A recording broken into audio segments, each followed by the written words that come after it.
कल भगवत प्रेमियों, हम सभी लोगों ने मिलजुल करके भगवान से कृष्ण और माता रुक्मिणी का विवाह उत्सव बड़ी धूमधाम से मनाया। आप लोगों को पता है ये माता रुक्मिणी कौन है? प्रेम से बोलो राधे राधे। एक भी बात का जवाब नहीं मिलता है हमें। और वैसी कथाएं हर साल में कम से कम 2-3 कथाएं होती जाती हैं। इसमें दो ही बातें हो सकती हैं, या तो व्यास जी ने बताया नहीं या फिर श्रोताओं ने सुना नहीं। किसकी कमी है बताओ जाओ? है सुनने वालों की कि बताने वालों की? सुनने वालों की। चलो कोई नहीं, एक बार फिर से सुन लो। रुक्मिणी माता और कोई नहीं है, ये सीता जी ही है। रुक्मिणी कौन है? स्वयं सीता जी है। जैसे भगवान श्री राम ही श्री कृष्ण रूप में आए हैं, बिल्कुल भी भेद नहीं है इनमें। हमने कथाओं में सुना शिशुपाल था ना, शिशु रावण और कुंभकर्ण। ये रावण और कुंभकर्ण ही पहले सतयुग में हिरणाक्ष हिरण्यकश्यप बने, फिर त्रेता में रावण कुंभकर्ण हुए, और यही दोनों भाई द्वापर युग में शिशुपाल और दंतवक्त्र हुए, जिनको सरकारी ऋषियों के द्वारा श्राप लगा था 3 जन्मों के लिए तुम राक्षस हो जाओगे। ये जय विजय भगवान के पार्षद थे। जैसे माता सीता रावण की मृत्यु का कारण बनी, ऐसे ही माता रुक्मिणी भी शिशुपाल की मृत्यु का कारण बनी।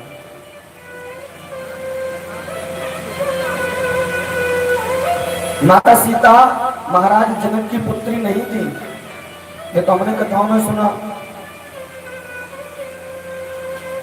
राजा रानी ने मिलकर के सोने का हल चलाया था, उसमें मिट्टी में दबी हुई नीचे एक मिट्टी की बर्तन में मिली थी।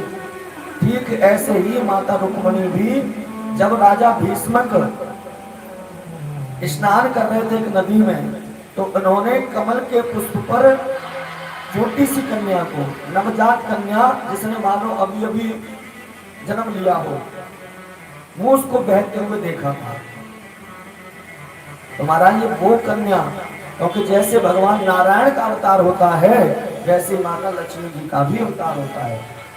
ना तो नारायण जन्म लेते हैं और ना माता लक्ष्मी जी जन्म लेते हैं। तो पूर्ण ब्रह्म अवतार है महाराज। रुक्मिणी जी का भाई, कल हम चर्चा कर रहे थे, रुक्मी वो नहीं चाहता था कि हमारी बहन का विवाह भगवान कृष्ण से हो, और इसने अपनी बहन का रिश्ता किससे तय कर दिया? शिशुपाल से, जो कि शिशुपाल आताताई था, पापी था। यही तो रावण था पिछले जन्म में।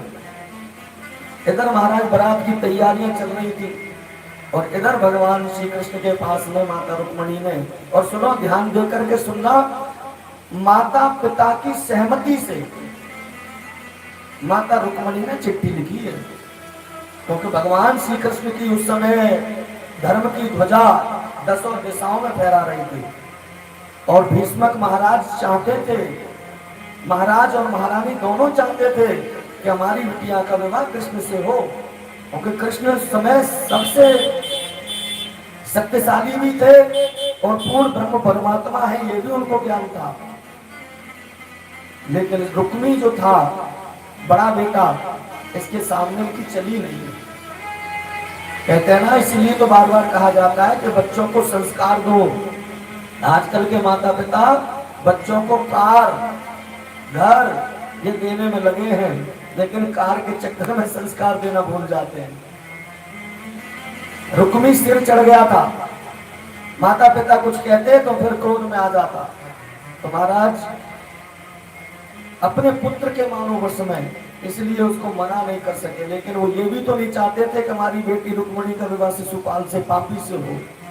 इसलिए उनको रात में समझाया, बेटा क्या करोगी तुम? पिताजी अब बिटिया के लिए तो रिश्ता ढूंढने का काम 2 ही जनों का होता है, या तो पिता का और या फिर बड़े भाई का। अब भाई भी, आप लोग तो मानते नहीं, भाई ने रिश्ता कर दिया वहीं जाना पड़ेगा। तो पिताजी ने कहा कि बिटिया हम तो ये नहीं चाहते, तो फिर क्या करें? बोले आप एक काम करो, भगवान कृष्ण के लिए चिट्ठी लिखो। तो चिट्ठी लिखी है माता पिता की सहमति से। यहाँ कई लोग ये कहते हैं कि भगवान कृष्ण का विवाह हुआ और रुक्मणी जी को भगा के ले गए, ऐसा कुछ नहीं है, कहीं वेद में नहीं लिखा, ध्यान देना जरा। लक्ष्मी जी अगर किसी की हुई है तो वो स्वयं नारायण की हुई है, भगवान ने कभी किसी का आनंद नहीं किया। और इसका प्रमाण भागवत जी में मिलता है। माता पिता की जब सहमति हो गई तो फिर भगाने का तो प्रश्न ही नहीं बनता।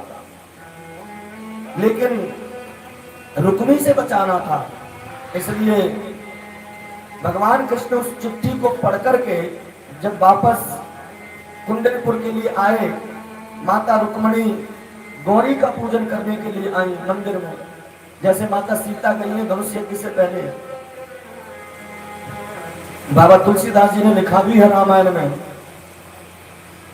कि सुने सिया सत्य असीस हमारी, सुने सिया सत्य असीस हमारी, सुने सिया सत्य असीस हमारी, सुने सिया सत्य असीस हमारी, सुने सिया सत्य असीस हमारी, सुने सिया सत्य असीस हमारी, पूजहि मन कामना तुम्हारी, पूजहि मन कामना तुम्हारी, पूजहि मन कामना तुम्हारी, सुनिए सत्य असीम सम्मान। माता गौरी ने मानो माता सीता जी को अब वरदान दिया, बिटिया तुमने जिस मनोकामना की पूर्ति के लिए हमारी पूजा की, जाओ वो परिकामना तुम्हारी पूरी हो जाए। ठीक इसी तरह माता रुक्मणी भी माता गौरी का पूजन करने मंदिर गई। एक बार भाव से बोलो ना, राधे राधे। महाराज बड़ा सुंदर दर्शन है। रुक्मी को यहाँ चिंता थी कहीं कृष्ण ना आ जाए, इसलिए रुक्मणी जी की रखवाली के लिए हजारों सैनिक तैनात कर दिए। महलों से लेकर के मंदिर तक बीच रास्ते में चारों तरफ सैनिकों का पहरा था। रुक्मणी जी ने जाकर के माता गौरी का पूजन किया, माला पहनाई तो माला भी उनके गले से नीचे गिर पड़ी, मानो माता प्रसन्न होकर के आशीर्वाद दे रही है कि जाओ बेटी तुम्हारा जो मन का भाव है, मनोकामना है, वो पूरी हो जाए। महाराज जैसा कि चिट्ठी में लिखा था, भगवान श्री कृष्ण मंदिर के पीछे रथ में विराजमान इंतजार कर रहे थे। माता ने अपनी सखियों की तरफ देखा, सखियों ने कहा आप देख क्या रही हो, हमें तो सब पता है कृष्ण का रथ आ गया, पीछे जाओ। तो महाराज माता रुक्मणी मंदिर के पीछे पहुंची, वहां भी सैनिकों का पहरा था, लेकिन भगवान की ऐसी सुंदर छवि को देख करके वो सैनिक भी अपने मन को बस में ना कर सके। ऐसी सुंदरता तो त्रिलोकी में और कहीं नहीं है। भगवान के सौंदर्य को देख करके मोहित से हो गए मानो, और उनके साथ में जब रुक्मणी जी को देखा तो अपनी आंखें धन्य समझने लगे, हमारा तो जीवन ही धन्य हो गया। भगवान श्री कृष्ण रथ में विराजमान थे, माता रुक्मणी सहसा जाकर के रथ में चढ़ी। भगवान ने लगाम पकड़ ली, घोड़ों की रथ चलाने लगे, तो माता रुक्मणी जी ने कहा कि स्वामी रथ मैं चलाऊंगी। भगवान बोले देवी हम पुरुष है, हमारे होते हुए आप रथ चलाओ, ये तो ठीक नहीं है। रुक्मणी जी ने कहा कि प्रभु थोड़ी सी सेवा मैं भी करना जानती हूँ, आप एक काम करो रथ में विराजमान हो जाओ, रथ मैं चलाऊंगी। भगवान बोले क्यों? तो रुक्मणी जी ने साफ कह दिया, स्पष्ट कह दिया कि मैं दुनिया को ये नहीं दिखाना चाहती कि कृष्ण ने रुक्मणी का हरण किया है। ये जो भी हो रहा है ना, ये हमारे माता पिता की सहमति से हो रहा है, इसलिए रथ मैं चलाऊंगा। भगवान श्री कृष्ण विराजमान हुए, रथ को चलाने लगे। बड़ा सुंदर दर्शन है। पीछे रुक्मिणी को जब भगवान द्वारका के लिए ले जा रहे हैं तो रुक्मिणी को पता चला, रुक्मिणी आया, भगवान को गाली गलौज करता है, कभी अस्त्र शस्त्र चलाता है। भगवान ने रुक्मिणी को पकड़ करके रथ के पहिए से बांध लिया। एक बार को तो भगवान मारना चाहते थे, सुदर्शन चक्र लेकर के तैयार हुए, पर माता रुक्मिणी ने प्रार्थना करी कि प्रभु दुनिया ये कहेगी कि अपने भाई को मरवा करके इसने अपना विवाह किया। भगवान ने फिर उस रुक्मिणी को पकड़ करके रथ के पहिए से बांध लिया और वो गोल गोल घूमता हुआ जा रहा था। बीच मार्ग में बलदाऊ महाराज पहुंचे, उन्होंने रुक्मिणी को उस बंधन से मुक्त कराया। और भगवत प्रेमियों, रुक्मिणी जी महारानी की माता पिता की सहमति से भगवान श्री कृष्ण का विवाह उत्सव हुआ।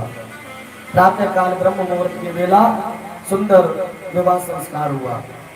ओ कृष्ण रुक्मिणी जी के संग परन लागी हरे हरे, परन लागी बावरिया। कृष्ण रुक्मिणी जी के संग परन लागी हरे हरे, परन लागी बावरिया। कृष्ण रुक्मिणी जी के संग परन लागी हरे हरे, परन लागी बावरिया। कृष्ण रुक्मिणी जी के संग हरे हरे, परन लागी बावरिया। कृष्ण रुक्मिणी जी के संग।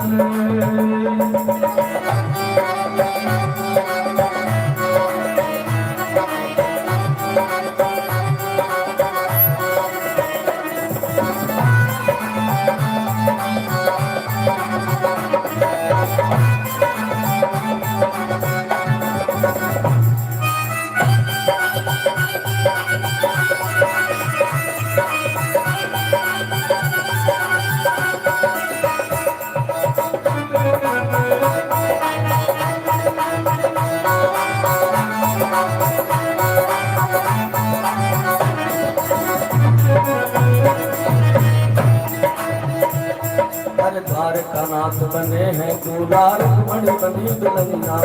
द्वारका नाथ बने हैं दूल्हा, रुक्मिणी बनी दुल्हनिया। द्वारका नाथ बने हैं दूल्हा, रुक्मिणी बनी दुल्हनिया। द्वारका नाथ बने हैं दूल्हा, रुक्मिणी बनी दुल्हनिया। आगे आगे चले रुक्मिणी, पीछे चले सवरिया। आगे आगे चले रुक्मिणी, पीछे चले सवरिया। अरे ऐसी सुंदर छलकियां ऐसी सुंदर छलकियां भीगे लगे हैं सब रंग। परन लागी हरे हरे, परन लागी बावरिया।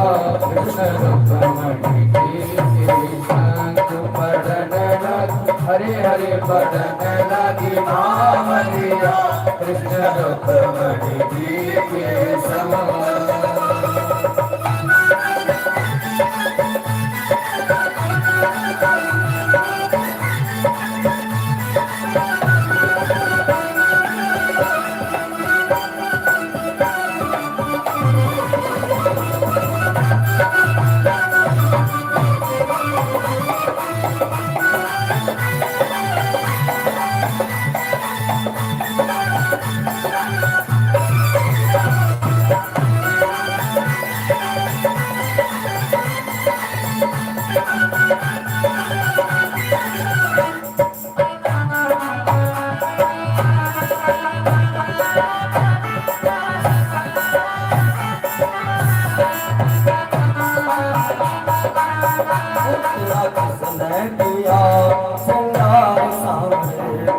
किसने किया श्रृंगार सावरे, किसने किया श्रृंगार सावरे। तेरा किसने किया श्रृंगार सावरे। लागे दूल्हा सा तू, लागे दूल्हा सा तू, लागे दूल्हा सा तू, दिलदार सावरे। तेरा किसने किया श्रृंगार सावरे, तेरा किसने किया श्रृंगार सावरे।